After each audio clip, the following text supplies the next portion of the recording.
Hi hello ಎಲ್ರಿಗೂ ನಮಸ್ಕಾರ. ನಾವಿವತ್ತು ಒಂದು ವಿಶೇಷವಾದಂತಹ ಒಂದು ಊಟದ ಎಲೆ ಬಗ್ಗೆ ಪರಿಚಯ ಮಾಡಿಕೊಡ್ತಾ ಇದ್ದೀವಿ. ಇದು ಗ್ರಾಮೀಣ ಪ್ರದೇಶದಲ್ಲಿ ಅತಿ ಹೆಚ್ಚು ಗುಡಗಡು ಪ್ರದೇಶಗಳು ಮತ್ತು ಕೆಂಪು ಮಣ್ಣು ಹೆಚ್ಚಿರುವಂಥ ಪ್ರದೇಶಗಳಲ್ಲಿ ಬೆಳೆಯುವಂಥ ಇದೊಂದು ಸಸ್ಯವರ್ಗ. ಇದನ್ನು ಕನ್ನಡದಲ್ಲಿ ಮುತ್ತುಗದ ಎಲೆ ಅಂತ ಕರಿತೀವಿ, ಅದನ್ನೇ ಸಂಸ್ಕೃತದಲ್ಲಿ ಪಲಾಶ ಅಂತ ಕರಿತಾ ಹೋಗ್ತೀವಿ. ಬಟ್ ಇದರ ವಿಶೇಷತೆ ಏನಪ್ಪ ಅಂತಂದರೆ, ಇದು ಕೆಲವೊಂದು ಭಾಗಗಳಲ್ಲಿ ಇದರ ಪರಿಚಯ ಇದ್ದರೂ ಕೂಡ ಇದನ್ನು ಒಂಥರ ನಿರ್ಲಕ್ಷ್ಯ ಮಾಡುವಂತಹ ಇದು ಮಾಡ್ತೀವಿ.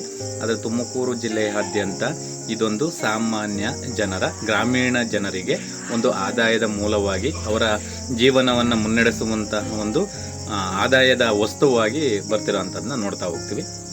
ಈ ಮುತುಗ ಅನ್ನೋದು ಒಂದು ವಿಶೇಷತೆ ಇದೆ. ಏನಪ್ಪ ಅಂದರೆ, ಕೇವಲ ಊಟದ ಎಲೆಗೆ ಮಾತ್ರ ಅಲ್ಲದೆ ಆರೋಗ್ಯದ ದೃಷ್ಟಿಯಿಂದ ನೋಡಿದಾಗ ಇದು ಕೆಲವೊಂದು ಆಯುರ್ವೇದ ಪದ್ಧತಿಗೆ ಒಳಪಟ್ಟಿರುವಂಥದ್ದನ್ನ ನೋಡ್ತಾ ಹೋಗ್ತೀವಿ. ಆಯುರ್ವೇದ ಪದ್ಧತಿಗೆ ಬಂದಾಗ ಕೆಲವೊಂದು ತಲೆಯಲ್ಲಿ ಒಟ್ಟಾಗುವಂಥದ್ದು, ತಲೆ ಕೂದಲು ಉದುರುವಂಥದ್ದು, ಅಂಥವಕ್ಕೆ ಇವುಗಳನ್ನು ಬಳಸುವಂಥದ್ದನ್ನ ನೋಡ್ತೀವಿ. ಈ ಊಟದ ಎಲೆಯ ವಿಶೇಷತೆ ಏನಪ್ಪ ಅಂದರೆ, ತುಮಕೂರು ಭಾಗಕ್ಕೆ ಬಂದಾಗ ಅಥವಾ ಮಂಡ್ಯ ಮದ್ದೂರು ಭಾಗಗಳಲ್ಲಿ ಬಂದಾಗ, ಮಂಡ್ಯ ಜಿಲ್ಲೆಗಳಿಗೆ ಬಂದಾಗ, ಅಲ್ಲಿ ಮಂಡ್ಯ ಮತ್ತು ಮದ್ದೂರಿನಲ್ಲಿ ಏನಾಗುತ್ತೆ ಅಂತಂದರೆ ಒಂದು ವಿಶೇಷತೆ, ಇದನ್ನು ಪ್ರತಿಯೊಂದು ಯಾವುದೇ ಕಾರ್ಯಕ್ರಮ ಇದ್ದರೂ ಕೂಡ ದೇವಾಲಯಗಳಲ್ಲಿರ್ಬೋದು, ಮದುವೆ ವಿವಾಹದ ಸಂದರ್ಭಗಳಲ್ಲಿರ್ಬೋದು, ಮತ್ತು ಅವರು ಬೀಗ್ರೂಟ ಅಂತ ಮಾಡ್ತಾರೆ ಆ ಭಾಗದ ಜನ, ಗೌಡಾಸ್ಗಳು, ಅಲ್ಲಿ ಅತಿ ಹೆಚ್ಚಿನದಾಗಿ ಬಳಸುವಂತಹ ಇದು ಊಟದ ಎಲೆ, ಬಾಳೆ ಎಲೆಗೆ ಬದಲಾಗಿ. ಆ್ಯಕ್ಚುಲಿ ನಮ್ಮ ಹಿಂದೂ ಸಂಪ್ರದಾಯದ ಪ್ರಕಾರ ನಾವು ಬಾಳೆ ಎಲೆಯಲ್ಲಿ ಬಾಡೂಟವನ್ನು ಮಾಡಲ್ಲ. ಏನಕ್ಕೆ ಮಾಡಲ್ಲ ಅಂತಂದರೆ, ಬಾಳೆ ಎಲೆ ಯಾವುದೇ ಒಂದು ಇದಕ್ಕೆ ಕಲುಷಿತವಾಗದೇ ಇರುವಂತಹ ಒಂದು ಎಲೆ. ಅದು ಏನಕ್ಕೆ ಅಂದರೆ, ಅದು ಯಾವುದೇ ಬೀಜದಿಂದ ಹುಟ್ಟಲ್ಲ, ಬದಲಾಗಿ ಅದು ಎಲ್ಲ ಹಣ್ಣು ಕೂಡ ಅಷ್ಟೇ, ಯಾವುದೇ ಇದರಿಂದ ಹಣ್ಣಾಗಲ್ಲ ಅಂತ ಹೇಳ್ಬಿಟ್ಟು ಅದಕ್ಕೊಂದೇನೋ ಒಂದು ವಿಶೇಷತೆ ಇದೆ ಬಾಳೆ ಗಿಡಕ್ಕೆ ಸಂಬಂಧಪಟ್ಟಂತೆ. ಅದಕ್ಕೆ ನಾವು ಬಾಡೂಟಕ್ಕೆ ಬಾಳೆ ಎಲೆ ಬದಲಾಗಿ ಈ ಮುತುಕವನ್ನು ಬಳಸ್ತಾ ಇರ್ತೀವಿ. ಎಲ್ಲರೂ ಧರ್ಮಸ್ಥಳಕ್ಕೆ ಹೋಗುವಂಥದ್ದನ್ನ ನೋಡಿದ್ದೀವಿ. ಆ ಧರ್ಮಸ್ಥಳಕ್ಕೆ ಹೋದಂಥ ಸಂದರ್ಭದಲ್ಲಿ ಅಲ್ಲಿ ಅತಿ ಹೆಚ್ಚಿನದಾಗಿ ಬಳಸುವಂಥ ಎಲೆಯೂ ಕೂಡ ಮುತುಕದ ಎಲೆ ಆಗಿದೆ.